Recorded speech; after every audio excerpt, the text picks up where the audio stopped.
வெற்றி தரும் நவமி திதி வழிபாடு மற்றும் பலன்கள். வழிபாட்டு தெய்வம் ஸ்ரீராமர் மற்றும் சரஸ்வதி தேவி, தேவியர் அம்பிகை மற்றும் துர்க்கை. புனித தாவரம் துளசி மற்றும் வெள்ளை தாமரை. புனித நீர் புண்ணிய நதிகள்.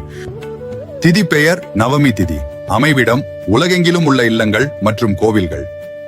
திதி மகிமை. பொதுவாக அஷ்டமி மற்றும் நவமி திதிகள் சுப காரியங்களுக்கு தவிர்க்கப்பட்டாலும் தெய்வீக வழிபாட்டிற்கு மிகவும் உகந்த நாட்களாகும். மகாவிஷ்ணுவின் வரத்தின்படி நவமி திதியில் ஸ்ரீராமர் அவதரித்தார். இது வெற்றியை தரும் நாளாக கருதப்படுகிறது.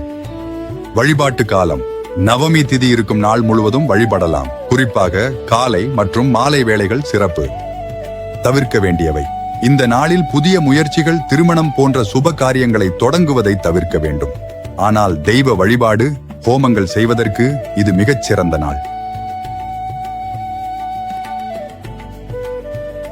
பலன்கள். எதிரிகள் மற்றும் போட்டியாளர்களை வெல்லவும் காரிய தடைகளை நீக்கவும் இந்நாளில் வழிபடலாம். சரஸ்வதி தேவியை வணங்கி வேலையை தொடங்கினால் அனைத்தும் சுபமாக முடியும். ஜாதகத்தில் குரு பலம் கூடவும் இது உகந்தது.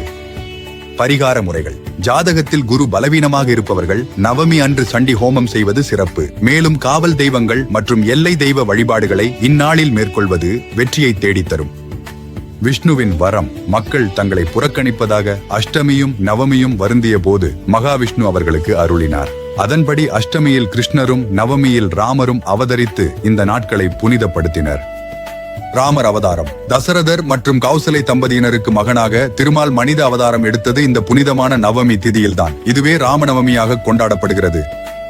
வெற்றி வழிபாடு. இது அம்பிகைக்கு உரிய திதியாகும். இந்த நாளில் அம்பிகையை மனமுருகி வழிபட்டால் வாழ்வில் மகிழ்ச்சியும் உயர்வும் வெற்றியும் நிச்சயம் கிடைக்கும்.